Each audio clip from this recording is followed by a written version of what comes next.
Waalaikumsalam warahmatullahi wabarakatuh. Sedang viral istilah gender netral, yaitu sebuah gerakan di mana jenis kelamin tidak mempengaruhi kegiatan, bahasa, profesi, sampai jabatan.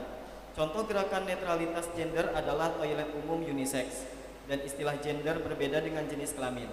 Jika jenis kelamin ditentukan dari kondisi biologis, identitas gender lebih kepada cara pandang seseorang tentang jati diri mereka sendiri. Bagaimana pandangan Buya tentang adanya istilah gender netral? Terima kasih Buya.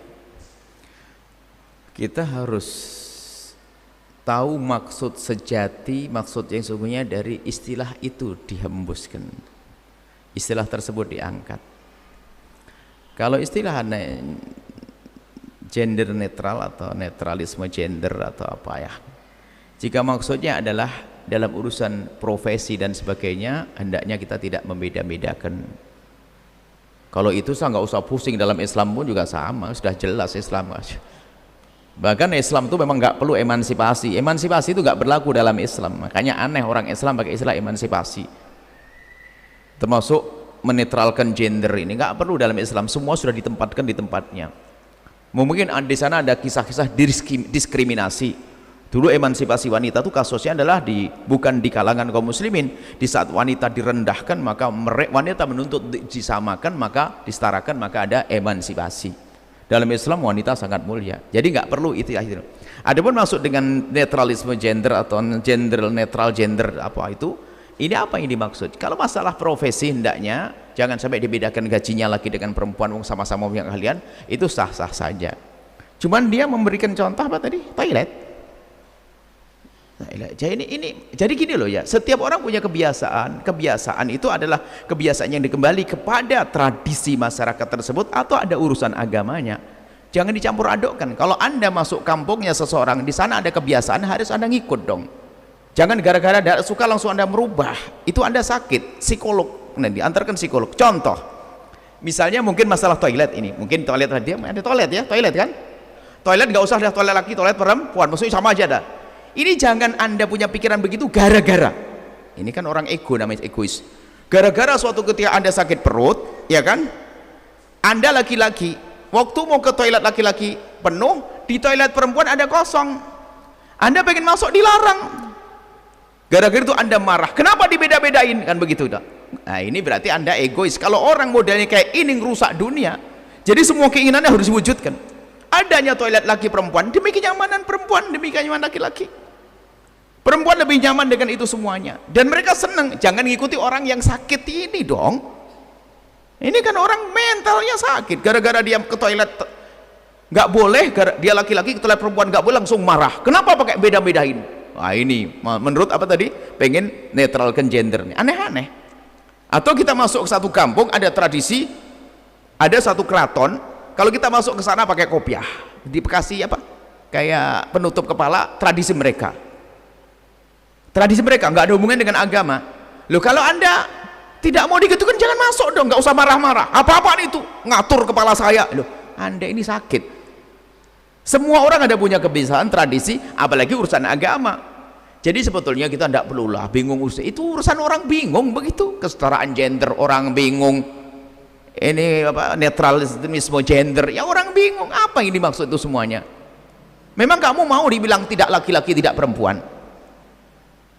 Ya nggak bisa dong. Kalau ada saudara-saudara kita punya masalah khuntha, misalnya ada masalah dia laki-laki punya sifat keperempuan-perempuanan, dia adalah punya masalah yang harus kita tolong bersama untuk dia menentukan jati dirinya dengan proses dibantu oleh pakar-pakar ahlinya, psikolog dan sebagainya. Tapi laki dengan perempuan dari dulu, bapakmu laki-laki, ibumu perempuan, beda. Yang satu cari nafkah, yang satu hamil. Sudah tidak usahlah aneh-aneh. Jadi kita tidak gampang terpesona dengan model-model begitu, dan jangan dibahas. Lu tidak usah. Jadi maksudnya apa itu semuanya? Maksudnya nggak usah nanti. Maksudnya toilet jadi kamar mandi laki perempuan bebas, nanti kolam laki perempuan bebas, nggak ada perempuan bebas, nggak nyaman. Jadi kayak binatang nanti. Bukan di kalangan orang beriman, orang Islam saja. Di negeri yang katanya tidak kenal Allah, coba. Mau ndak kira-kira kalau satu negeri dikomandoi, di sini nggak usah pakai baju semuanya, langsung rendah negeri itu. Biarpun katanya ada yang buka aurat dan sebagainya, masih punya sopan santun loh mereka. Masih punya sopan santun. Bukan berarti langsung blak. Wah ini negeri bebas baju, negeri bebas ini, nggak ada. Semua ada aturan-aturan yang sesuai dengan kebiasaan. Kebiasaan itu kembali kepada kebiasaan tradisi di masyarakatnya atau agamanya diyakininya, itu sah-sah saja kok. Ini merusak model-model begitu, nanti pada akhirnya merusak. Jika seorang muslim pakai kopiah nggak boleh, orang Yahudi pakai apa itu nggak boleh, orang Nasrani pakai salib nggak boleh. Ada ini, ente ini merusak kebersamaan. Maunya sama aja deh, bebas. Lagi perempuan, sebenarnya dia adalah orang punya masalah psikologinya, yaitu tadi ke toilet nggak boleh. Akhirnya dia menyamakan, kenapa dia beda-bedain begitu loh. Ini orang yang perlu diterapi lah, semoga Allah. Nggak perlulah kita aneh-aneh semacam itu. Anda sebagai wanita punya ciri khas kewanitaan. Wanita timur beda dengan wanita barat. Ini punya ciri khas. Nggak harus ikut-ikutan dong. Kamu punya jati diri dong, punya kepribadian. Lebih muslim, sopan santun. Sehingga kita saling menghargai itu penting. Nggak harus, misalnya mohon maaf, kalau di Indonesia, di masyarakat kita itu, kalau orang dipegang kepalanya itu adalah kurang adab, kan begitu. Bayangin nih sebuah contoh saja. Kalau di Arab tuh megang kepala nggak terlalu masalah, tapi jangan megang, mohon maaf, pinggul, megang pinggul ada dianggap bermasalah. Coba, ini kan salah kebiasaan. Makanya kalau kita di sebagian masyarakat Arab, ya jangan megang itu. Orang Indonesia kadang plak bokong biasa kan plak begitu ya.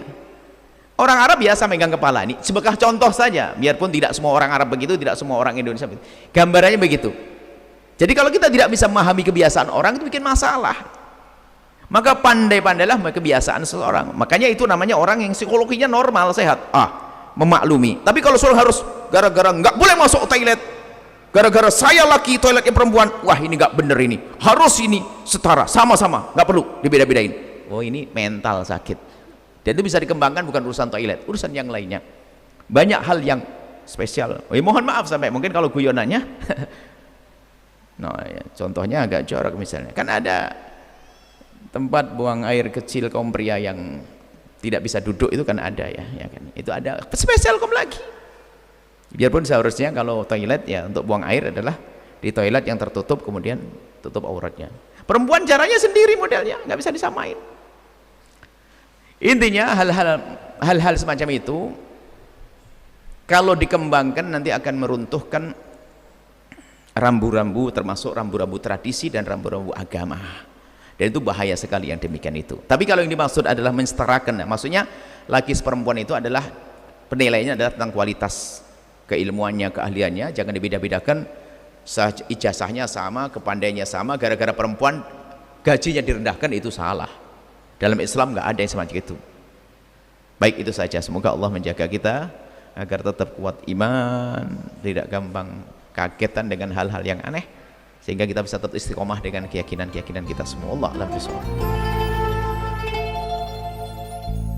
Sahabat Al-Bahjah TV, setelah menyaksikan video ini, jangan lupa bersolawat kepada baginda Nabi Muhammad. Shollu ala Nabi Muhammad. Allahumma sholli alaihi wa ala alihi wa sahbihi.